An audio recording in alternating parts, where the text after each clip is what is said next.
In this video, I'm going to show you how to remove duplicates from a list. Consider this schematic diagram of a list.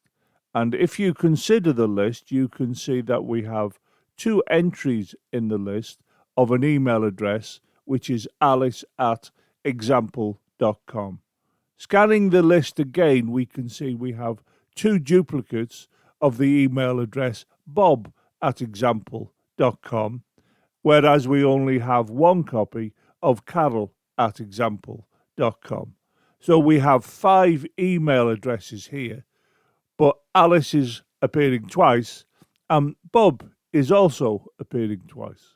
The idea is to remove the duplicate copies.